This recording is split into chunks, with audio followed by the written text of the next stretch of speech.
Good morning.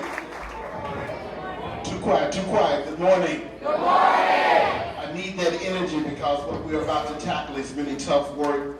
There are a couple of things that I'm going to tell you up front. What we're going to be covering this morning is very difficult to do. Very difficult to talk about. And yet, as bright as you are, as powerful as you are, I know that you are capable of doing it. And because you may hit some roadblocks along the way, the adults are here to help you do it. But you got this, right?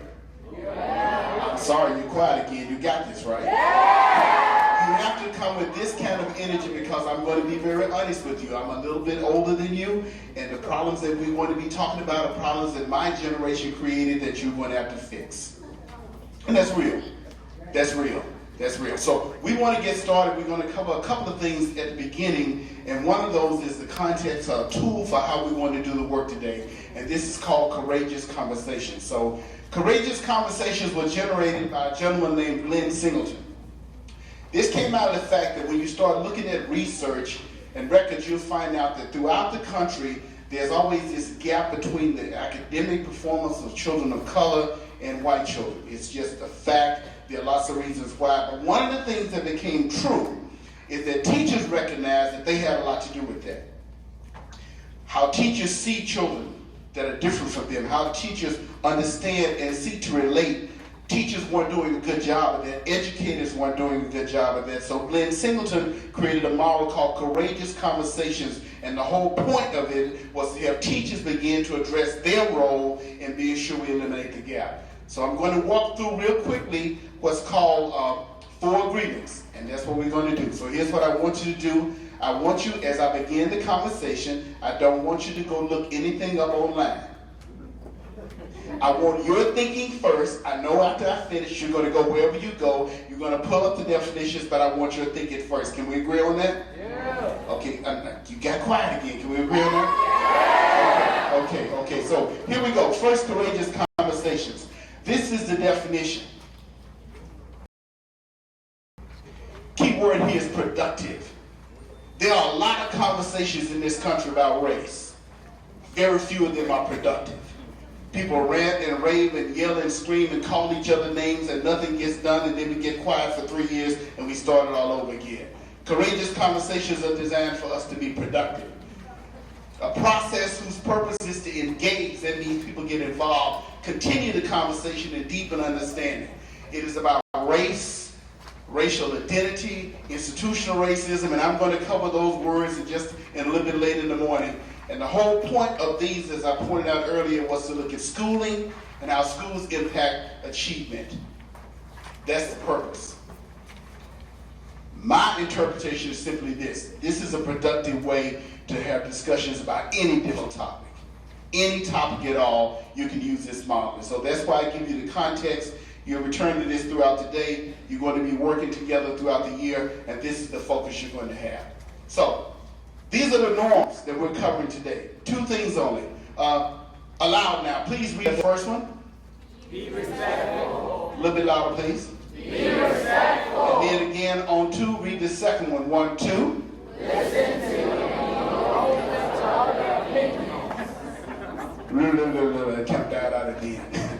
But again, listen to and be open to other opinions. You may not always agree, but you don't know if you agree or disagree until you have actively listened to someone else without judgment. So these are our norms as we do the work. These are the norms we'll follow and as it leads us into the conversation. So these are the 4 agreements of courageous conversation. Stay engaged, speak your truth, experience discomfort, expect and accept non-closure. So these are, again, this is Singleton's work. These were the 4 agreements. You'll go online and look this up again later. I know you. You'll look up Courageous Conversations by Glenn Singleton. He's also going to cover something called the 6 conditions, because when you want to talk about race, you have to be sure you're very intentional about who you're with, how you set it up, and we're not going to cover that today. But these are the definitions that came out of his work. Stay engaged. He talks about being fully present. Be there. Participate in the conversation. Not just today, but from this day on, whenever there's a conversation about race, don't run, don't be quiet. You can be thoughtful, but stay engaged. So that was his particular focus. Around speak your truth. Sometimes when we talk about race, we begin to tell other people's story. Well, I had a friend who, my uncle said, boom. The question about this is you need to tell your story. Nobody knows your story. Nobody's had your experiences about race. No one has had it greater than you. You can only speak your story, tell your experiences. Listen respectfully, but always know, don't give someone else's story. They're not you. So you must speak your truth, your perspectives. Even if you find out your perspectives are wrong, you must be able to say, I grew up thinking I was better than someone else. I grew up thinking they were inferior. I grew up thinking that, and I'll be real from my own culture, when I was growing up, the darker you were, the more evil you were. That's how it was. The lighter you were, the more beautiful you were. That's how it was. So how does that affect me? How does that impact me? I have to be sure I'm real about that and share it. The next one, experience discomfort. I think someone said, what go there? Have the difficult conversation. Now, my generation is not yours. Typically, when my generation begins to talk about race, at some point, white people get quiet because they don't want to be accused of being a racist. And oftentimes, they end up just being quiet. Then black people will think, oh, they don't like to talk about this. They just don't want to go there, or they don't care. And all of those may be misperceptions. We have to be willing to be uncomfortable. We have to be sensitive. We have to be respectful and honest, but we must also be able to live in the discomfort. And finally, expect and accept non-closure. You know how long this country has been dealing with race? A long time. Tell somebody a long time.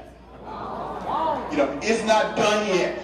So our conversation today won't solve every issue, but the only way to get it going is to start the dialogue. And you start the dialogue around being productive. So those are the 4 agreements. Now, here's what I want you to do. You have in your packet, I want you to go to the second page of your packet. These definitions are written there. You came together as a group. I've told you what Glenn Singleton said, and now to deepen your own understanding, I'm going to give you a minute to now redefine based upon what your group talked about, based upon what Mr. Singleton said. I want you to write your own definition for each one of these. A year ago when this conference began, we were wrestling with what had happened in Ferguson, and then all over the nation, incidents started to occur, and communities started to respond in ways that made many of us uncomfortable, frightened some of us, and was dangerous for others. We began around the concept of the Ferguson Challenge. So here's what I want you to do right now. When you think about the events that took place in Ferguson, there are some things that surfaced that were problems in the community and the region. Again, at your tables, all you have is a sheet of blank paper on the back. I want you to generate real quickly in teams, what are some of the problems that surfaced or that we became aware of as a result of seeing the Ferguson experience take place. When I did my own list, these are the things that popped up for me.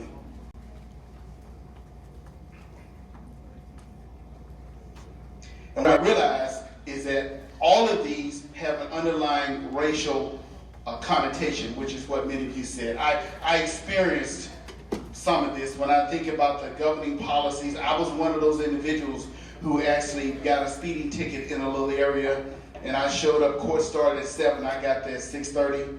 There were like 12 people in line, and at 6:40 there were like 40 people in line, and like 6:50 there were like 150 people in line, and by 7 o'clock there were 300 of us, and it looked like an NAACP convention. For those of you that don't know, that means that it was all people of color. And people showed up with lawyers and all that, and it was a major big deal, and I realized I just was curious about whether or not this happened anywhere else, and then I discovered that it did. The truth of the matter is that there is an underlying racial component to all of the things that you have mentioned and that I have mentioned, and that's why you're here today. Ferguson brought these things to the surface. What happened in other parts of the country brought it to the surface. It's been there. We have worked as a nation to kind of ignore it for a while, but the truth of the matter is that a lot of it never went anywhere.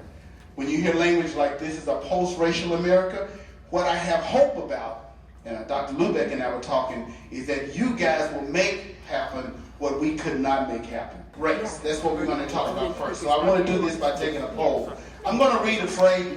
If you associate this particular phrase with race, I just want you to stand up. Color of skin. If you associate that with race, stand up. Color of skin. Okay, back seated, please. Make you feel like a pogo stick today. Texture of hair. Do you associate that? Texture of hair. Okay, please, thank you. Width of nose. Width of nose. Width of nose. Okay, have a seat. Thickness of lips. Thickness of lips. Thank you, have a seat. Now in the age of color contact lenses, this one is tough. Color of eyes. Color of eyes associated with race, if you do. Have a seat. Shape of eyes. Shape of eyes. Okay.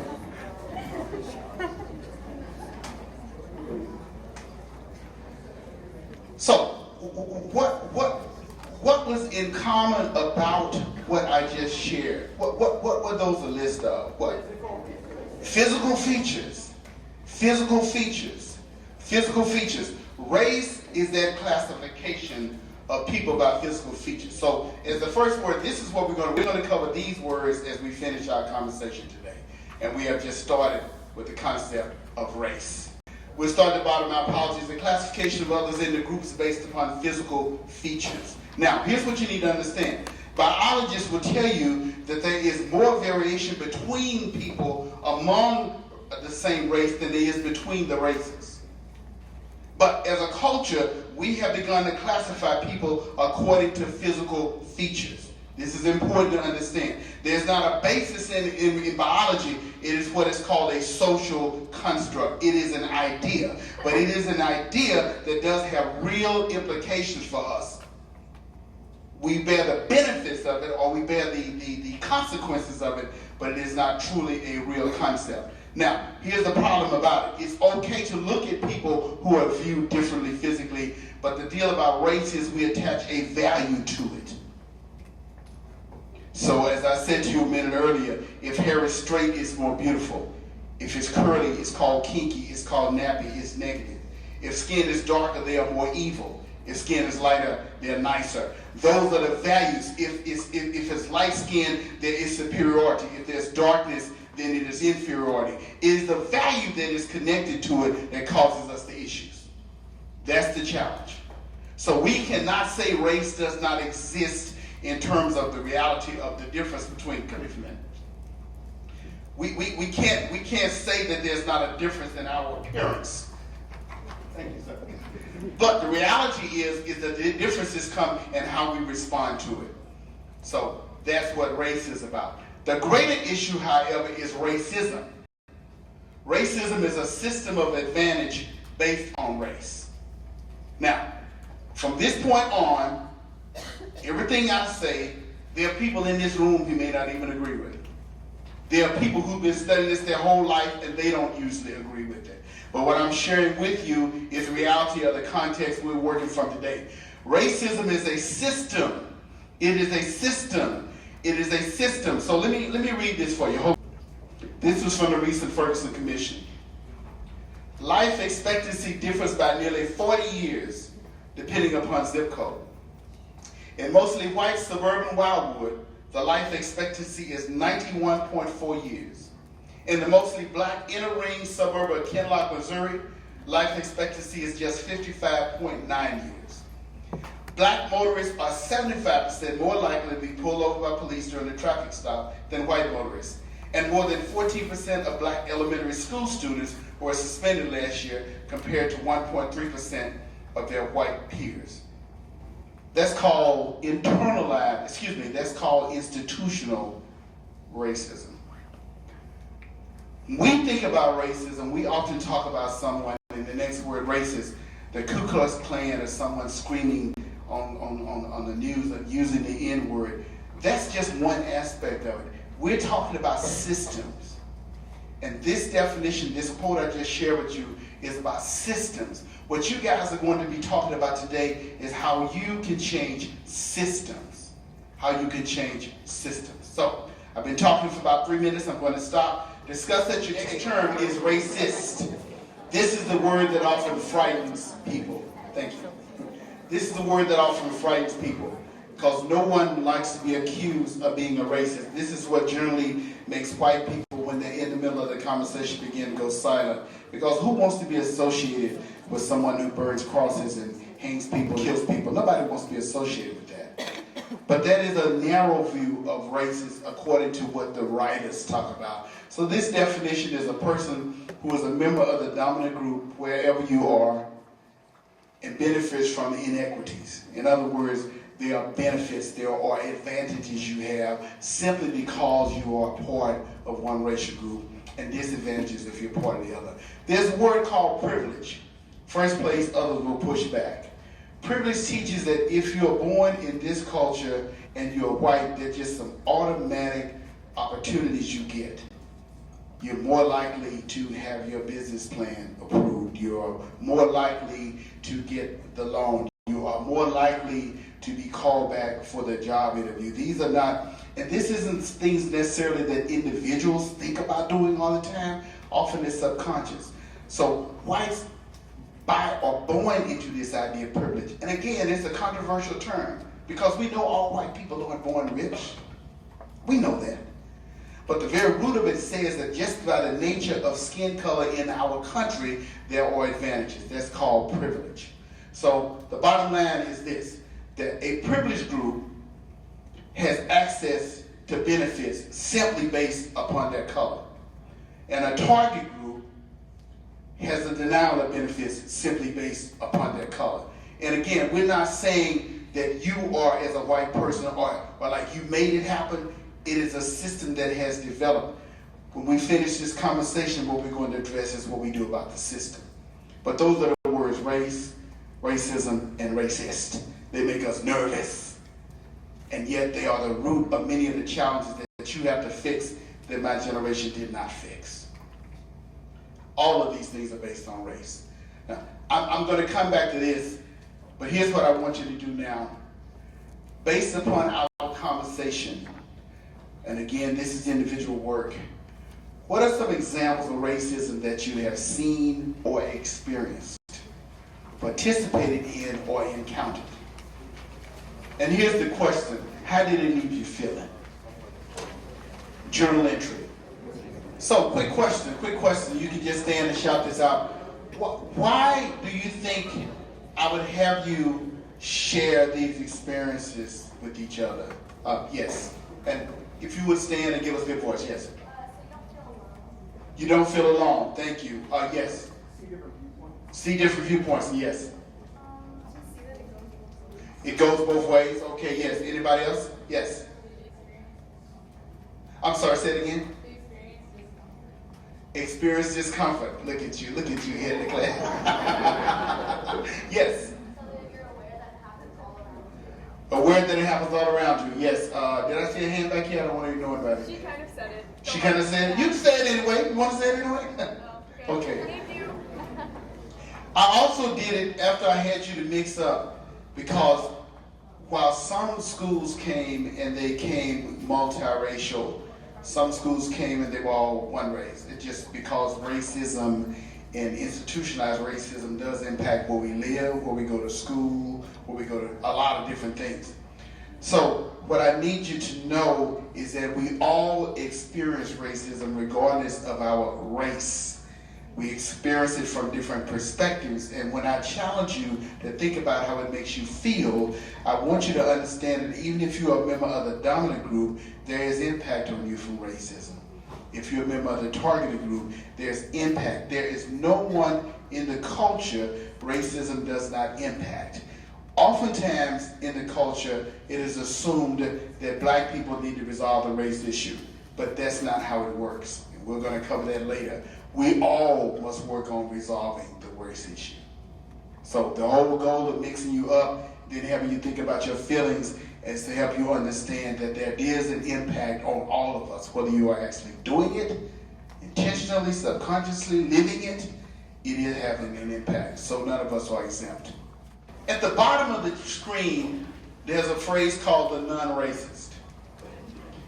These are people who do not participate in deliberate racist acts. They don't tell racist jokes. They don't use the N-word. They just don't do those things. They try to check themselves.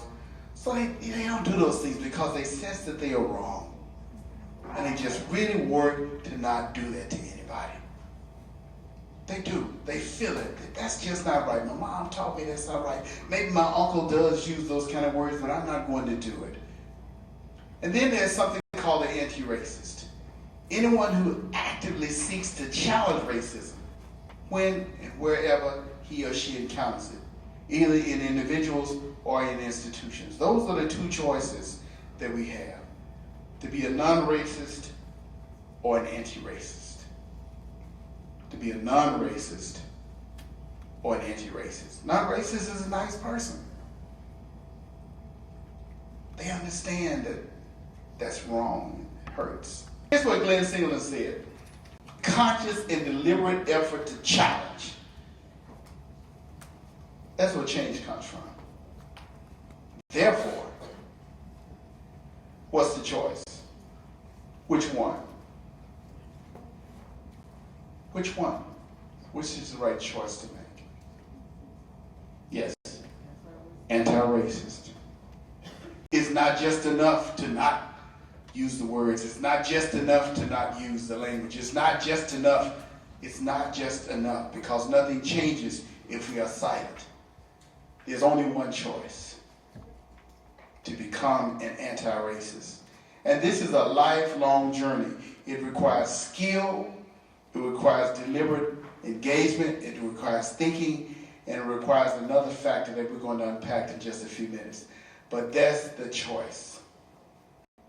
Love this quote: no such thing as a passive anti-racist. You're not sitting and watching anything. You are actively engaged. So here's the deal. You can't do this work alone.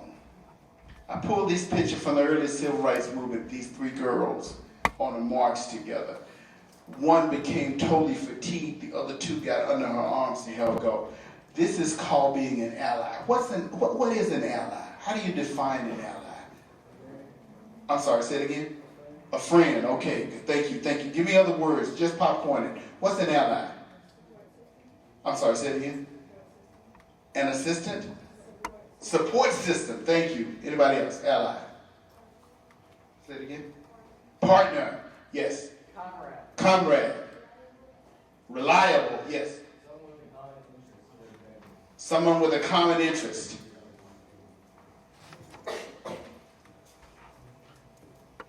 All in line with certainly my own thinking and what the research says. Someone who comes along, who joins you for a common purpose. That's what an ally is. The work of being an anti-racist, of changing us, you cannot do it alone. You need somebody to work with you. And the model comes in two ways.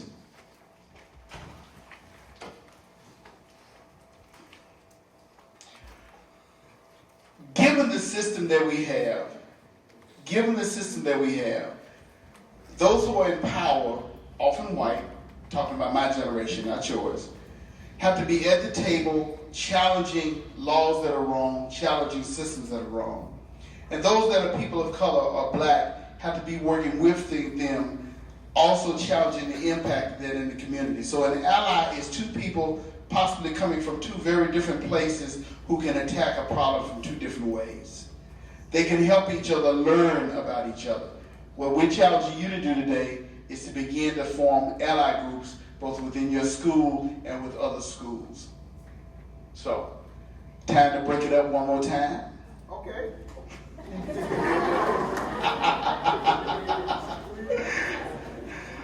Grab your first, high five the folks at your table.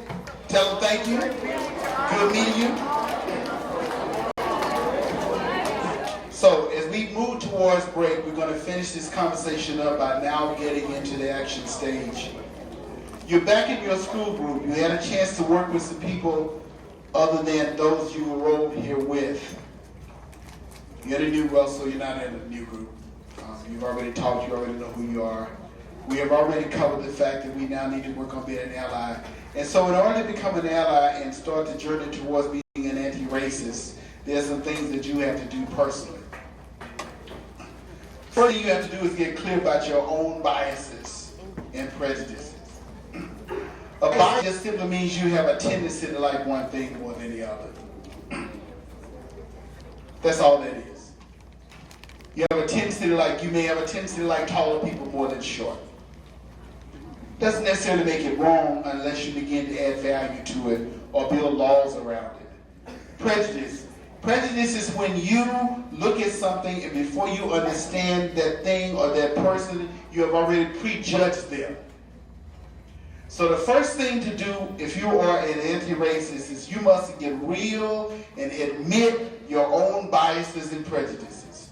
This is internal work. You don't have to tell anybody else yet, but you have to get real. If you have some ideas in your mind about how people other than that are different from you think, act, walk, talk. If you saw one person who was Hispanic and assumed that the other 10 million people who are Hispanic are just like them, now you're getting into issues of bias and prejudice and stereotyping.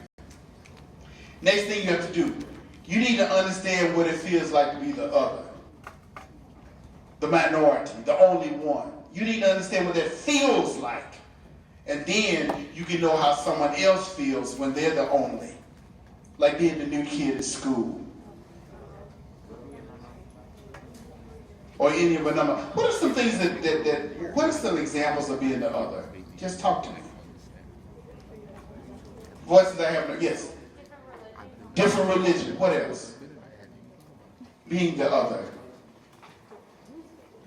Yes. Different interest. Yes, yes. Having disabilities. Having a disability. Yes. Different ages. Yes. Looking different. Looking different. Just pure appearance. Yes. Different opinion. So I bring that up. Oh, I'm sorry. Yes. Say it again. The way you speak. Yes. Being who? The odd one out. The odd one out. The one who never gets picked for the team. The one who doesn't get called. The one who is always the subject in social media. All of those are others. You need to understand what it feels like to be an other. Watch your own speech and actions.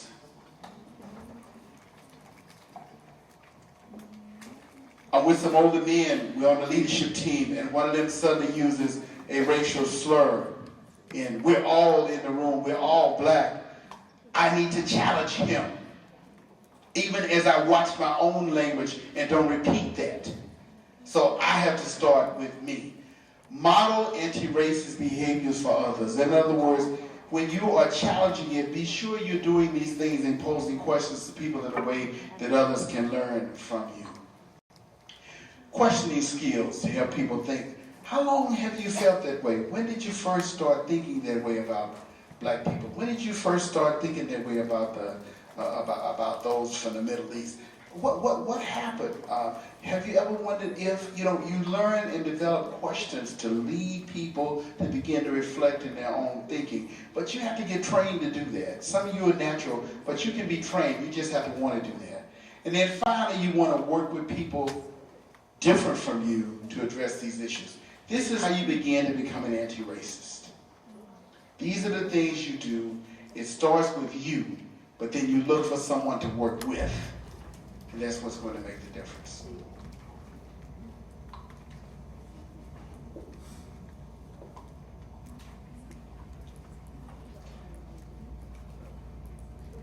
You're back at your school. Probably good for a break now. Here's what I want you to do, because we're done with our conversation. We're going to take a break. For how long? 10-minute break. And when you come back to your groups, sometimes certainly during the day, now start thinking at your tables about your school. And what are some anti-racist stands that you can take as an individual and as a team that should charge for me for the rest of your time together? Are we good? Break time. Thank you for your thinking.